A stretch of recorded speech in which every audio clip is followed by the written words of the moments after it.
एक गांव में बिट्टू नाम का एक लड़का अपनी बीवी और माँ के साथ रहता था। उसकी माँ और बीवी ईद पर बकरा खरीदने का हिसाब लगा रहे थे। बिट्टू खेतों में काम करता था और घास काटकर दुकान पर लाकर बेचता था ताकि बकरा खरीदने के पैसे जमा कर सके। अगले दिन बिट्टू और उसकी माँ बैठे होते हैं। बिट्टू बेटा, मैं बहुत खुश हूँ। इस साल तूने खेतों में काम करके जो घास काटा है उसे कुर्बानी के जानवर बहुत शौक से खाते होंगे। माँ जी, मैं आला किस्म की घास काटता हूँ जो ग़िज़ाइयत से भरपूर होती है और सस्ती भी बेचता हूँ, इसीलिए गांव के ज्यादा लोग मुझसे ही घास खरीदते हैं। बेटा, अल्लाह तुझे कामयाब करे। वैसे हमारे पास इतने पैसे इकट्ठे हो गए हैं कि हम एक बकरा खरीद सके। बेटा, तू कल ही मंडी जाकर बकरा खरीद आ। जी माँ जी, आप फिक्र मत करे, मैं कल ही मंडी से एक शानदार बकरा खरीद कर आता हूँ। फिर अगला दिन होता है तो बिट्टू मंडी की तरफ निकल जाता है। मंडी में बहुत रश होता है,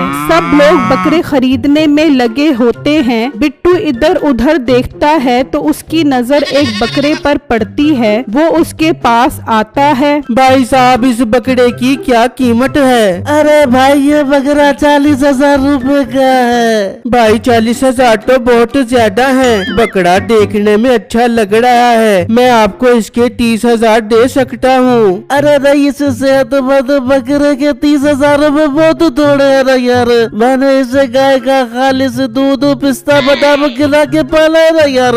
वो तो ठीक है भाई साहब, मैं गरीब इंसान हूँ। मैंने घास काट काट के बकरा खरीदने के पैसे इकट्ठे किए हैं ताकि इस बार कुर्बानी कर सकूँ। भाई, तुम्हारी बात सुनने के बाद मैं काम ही कर सकता हूँ। 5,000 रुपए कम कर देता हूँ। 35,000 रुपए समझ आती है तो ले जाओ ये बकरा मेरा यार। ठीक है भाई, मुझे मंजूर है। 35,000 में हमारा सौदा पक्का हुआ। बिट्टू बकरे के मालिक को 35,000 दे देता है और बकरा लेकर घर आ जाता है, जिसे देखकर बिट्टू की माँ और बीवी बहुत खुश होते हैं। उसी गांव में मीठा और उसकी बीवी नसीबो कैंची रहते थे। मीठे, इस साल कुर्बानी का क्या करना है? गांव के सब लोग ईद के लिए जानवर खरीद के आ गए हैं। हमारे घर बकरा कब आएगा? बेगम, जानवर खरीदने के पैसे कहाँ से लाऊं? मेरे पास बकरा खरीदने के तो क्या, मुर्गी खरीदने के भी पैसे नहीं हैं। मीठे, तू परेशान क्यों होता है? मेरे जहन में कमाल का आइडिया है। तू इस बार कसाई बन जा, बस कुछ ही दिन की तो बात है। मीठे बेगम, तू पागल तो नहीं हो गई क्या? मैंने कभी कसाई का काम तो किया नहीं, बकरे कैसे ज़िबा करूँगा? तो मीठे, छुरी चलाना कौन सा मुश्किल काम है? बढ़ जा मीठे, कसाई बन जा। इस तरह हमारे पास काफी पैसा आ जाएगा और मैं ईद वाले दिन लोगों के घर जा जा के गोश्त इकट्ठा कर बेचूंगी। एक तीर से दो शिकार कर बेचूंगी। बेगम, वैसे आइडिया तेरा बुरा नहीं है, मैं कल ही जाकर कोई दुकान का बंदोबस्त करता हूँ। फिर सुबह होते ही मीठा कसाब की दुकान पर आ जाता है। कसाई साहब, मुझे आपकी दुकान पर काम मिलेगा। मैंने कसाई के काम में PhD की हुई है।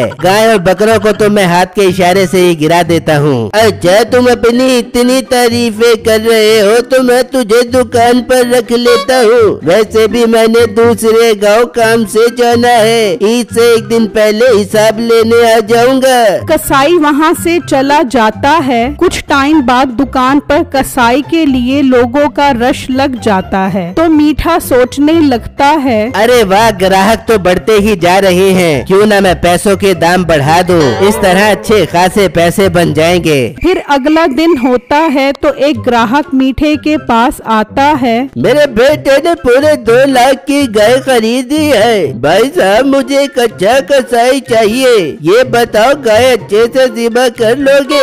और गाय ज़िबा करने का रेट भी बता दो।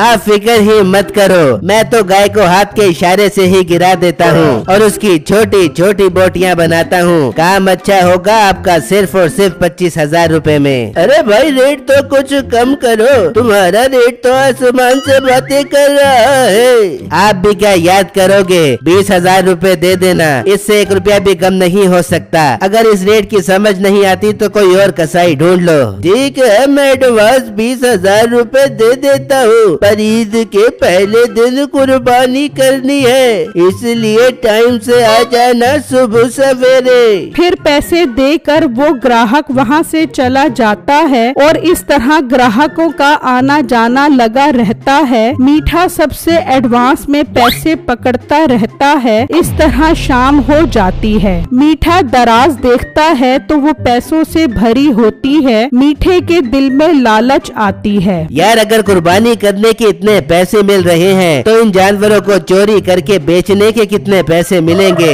मैं ये जानवर दूसरे गांव जाकर बेच दूंगा, और वैसे भी सब जानवरों के पैसे तो मैंने एडवांस में पकड़ ही लिए हैं। फिर रात होती है। मीठा उसी ग्राहक के घर आता है जिसने 2 लाख की गाय खरीदी थी। मीठा वो गाय वहाँ से ले जाता है। इस तरह मीठा बहुत सारे जानवर चोरी करके जंगल में छुपा देता है। फिर सुबह होती है तो गांव में शोर मच जाता है। हाय, मैं लुट गया, मेरी 2 लाख वाली गाय चोरी हो गई है।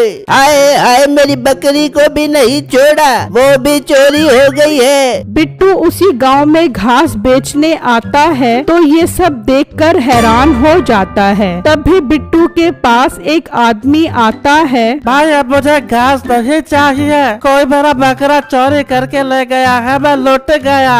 भाई साहब, आप फिक्र न करो, अल्लाह मालिक है, वो सब ठीक कर देगा। इंशाल्लाह आपका बकरा आपको मिल जाएगा। ना जाने मेरा बकरा कहाँ होगा, उसे किसने चोरी किया होगा। अब मैं ईद कैसे मनाऊंगा। भाई, हम एक काम करते हैं, पुलिस के पास जाकर बात करते हैं। पुलिस के पास जाने से तो बेहतर है मैं अपने बकरे को ही भूल जाऊं। ये कहकर वो आदमी वहाँ से चला जाता है और बिट्टू भी अपनी दुकान पर आ जाता है। तभी मीठा ट्रक में बैठकर बिट्टू की दुकान पर आता है। बिट्टू, मुझे तुम्हारी सारी घास चाहिए, मैंने अपनी बकरी को खिलानी है। वो सब तो ठीक है, लेकिन इतनी सारी घास का क्या करना है? बकरी है, कोई बैल थोड़ी ना है जो इतनी घास खा लेगा। वैसे भी ईद में चंद ही दिन बाकी है, ये तो जाया हो जाएगी। और मोटे पेट वाले गेंडे, क्यों मेरा दिमाग खराब कर रहा है? मैं अपनी बकरी को सेहतमंद देखना चाहता हूँ ताकि उसमें से भर भर के गोश्त निकले।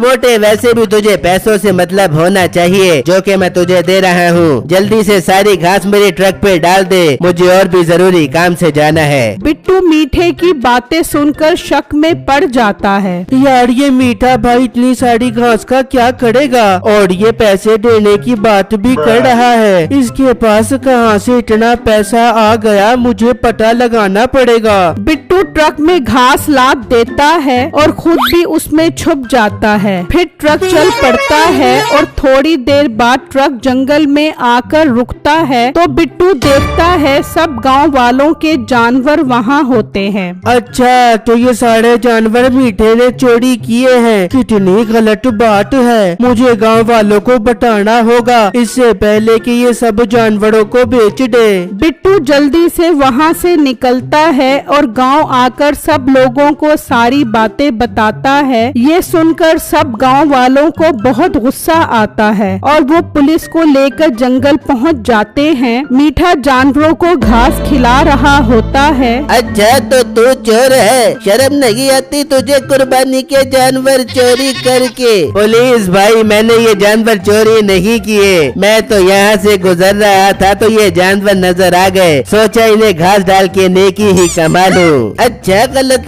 काम करता है और ऊपर से नेकी का बोल रहा है। चल तू मेरे साथ, तुझे डंडे मार मार के नेकी तो अब मैं कमाऊंगा।